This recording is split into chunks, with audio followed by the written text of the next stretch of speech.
Good morning children. Our today's chapter is vocation. Vocation means होता है your way of earning, means आजीविका या व्यवसाय।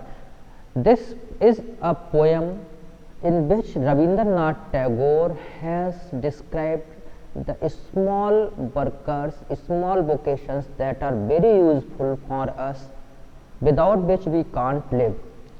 उन्होंने हमें उन vocations के बारे में बताया है जिनके बिना हमारा काम नहीं हो सकता।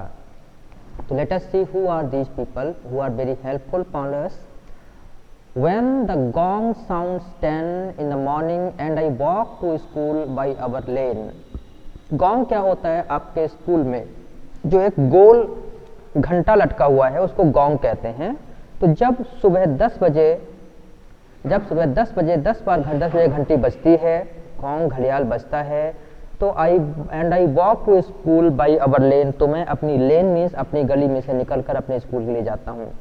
सुबह 10 बजे जब घंटा बजता है तब मैं अपने गली से निकलकर स्कूल के लिए निकलता हूँ।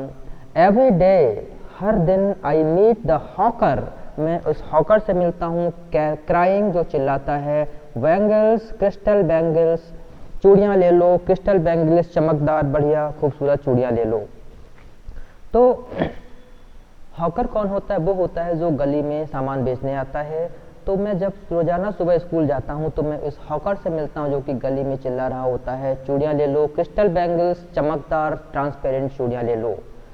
There is nothing to hurry him on, उसके पास जल्दबाजी की कोई वजह नहीं है, मीन्स वो बिल्कुल जल्दबाजी नहीं करता है। There is no road he must take, और ना ही कोई ऐसा रास्ता उसको कि उसको जाना ही जाना है, means he is free from boundation. No place he must go to, और ना ही ऐसी कोई जगह जहाँ उसको जाना ही है, जैसे मुझे स्कूल जाना ही है, नहीं जाऊँगा तो पनिशमेंट मिलेगा। No time when he must come home, और ना ही उसका कोई घर आने का समय है। मीन्स जो हॉकर है, बैंगल सेलर है, वो हर तरह की बाउंडेशन से फ्री है। जहाँ उसका मन होता है, जब मन होता है तब जाता है, और जब मन होता है तब वापस आता है।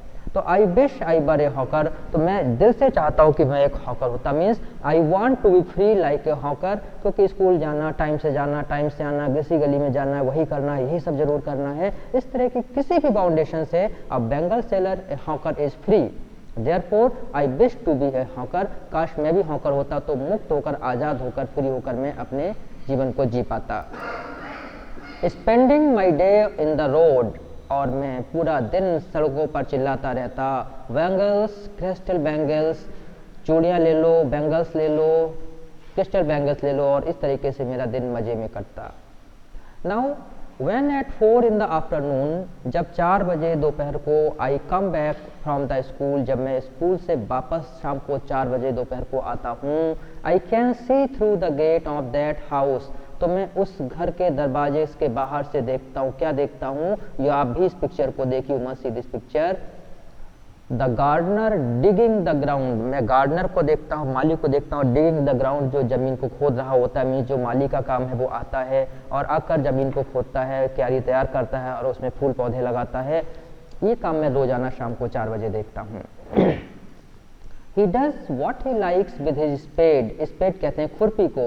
वो अपनी खुरपी से या कुदाल से जो उसके मन में आता है वो करता है। He soils his cloth with dust, और वो अपने कपड़ों को, soils means गंदा कर लेता है, मिट्टी से सना लेता है। वो अपने कपड़ों को मिट्टी से सना लेता है, धूल से सना लेता है, धूल से भर लेता है। Nobody takes him to take task, और कोई ही व्यक्ति उससे takes him to task, उससे सवाल जवाब नहीं करता है। If he gets baked in the sun or gets baked, baked in the sun means जब वो धूप में बिल्कुल काला पड़ जाता है या पानी में, बरसते बारिश में भीग जाता है, तो कोई भी उससे takes him to task, उससे कोई सवाल जवाब नहीं करता। कोई उससे पूछता नहीं कि तुम धूप में क्यों खेल रहे हो, बीमार पड़ जाओगे, बारिश में कैसे भीग गए, उससे कोई कुछ नहीं पूछता। Means he is free to enjoy the sun, he is free to enjoy the rain. Therefore, I wish I were a gardener, तो मैं दिल से चाहता हूँ कि मैं एक गार्डनर होता। Digging away at the garden, garden में बैठकर मिट्टी को, जमीन को खोदता। With nobody to stop me from digging, और मुझे कोई भी उस मिट्टी को, जमीन को खोदने से नहीं रोकता। मुझे अपने कपड़ों को मिट्टी में सनाकर खेलने से कोई नहीं रोक पाता, और ना ही कोई मुझे जो है बारिश में भीगने या धूप में गर्म होने तपने से कोई मना नहीं करता। काश मुझे ये आज़ादी होती। Just as it gets dark in the evening, और जब शाम को अंधेरा हो जाता है। And my mother sends me to bed, और मेरी माँ मुझे सोने के लिए भेज देती है कि जाओ सो जाओ, रात हो गई है। I can see through my open window, तो मैं अपनी ओपन विंडो, खुली हुई विंडो से देखता हूँ। आप भी देखिए क्या दिख रहा है इसको खुली विंडो से। Guess who can this be, a person with a stick and a lantern in hand. Guess, then I tell you, I can see through my open window the watchman walking up and down. Watchman चौकीदार में देखता हूँ। Walking up and down means गली में आता है और जाता है। रात के अंधेरे में हाथ में लालटेन और डंडा लेकर जो वॉचमैन है, चौकीदार है, वो गली में इधर से उधर टहलता है, घूमता है। The lane is dark and lonely, पूरी की पूरी गली अंधेरे से भरी हुई और लोनली मीन्स बिल्कुल सुनसान होती है, कोई व्यक्ति नहीं होता है। And the street lamp stands like a giant with one red I on its head, और जो स्ट्रीट लैम्प है वो ऐसे खड़ी हुई दिखाई पड़ती है जैसे कि जायंट हो, एक बहुत बड़ा शैतान हो, बहुत बड़ा राक्षस, बहुत बड़ा आदमी हो, with one red I on its head, जिसके सिर पर एक लाल आंख है। अंधेरे में खड़ी हुई स्ट्रीट लैम्प की लाइट को देखकर ये लगता है कि कोई बहुत बड़ा शैतान, बहुत बड़ा जायंट खड़ा हुआ है जिसका सिर पर एक ही लाल आंख है। कितना डरावना होता है। The watchman swings his lantern and walks, और ऐसे में वॉचमैन चौकीदार अपनी लालटेन को पकड़कर झूलता हुआ, झुलाता हुआ चलता रहता है। With his shadow at his side, और उसके किनारे पर उसकी शेडो पलटी, देखिए विंडो से शेडो आ रही है। This is head and this is the shadow. And never once goes to bed in his life, और वो अपने बिस्तर जीवन में कभी भी सोने को नहीं जाता है। दिस मीन्स उसे कोई फोर्स नहीं करता है कि जाओ तुम सो जाओ, रात हो गई है। तो I wish to be a watchman, कि मैं वॉचमैन हो जाता जिससे कि मुझे भी कोई सोने के लिए मजबूर नहीं करता। In fact, Rabindranath Tagore was a poet when our country was under the control of the Britishers.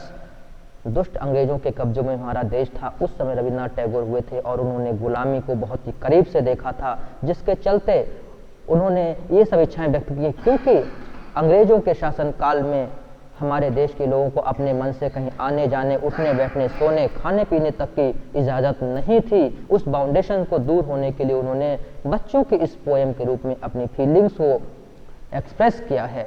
And I hope you all will enjoy your freedom and work for the freedom of our country. Thank you. Have a nice day and enjoy the poem at your best.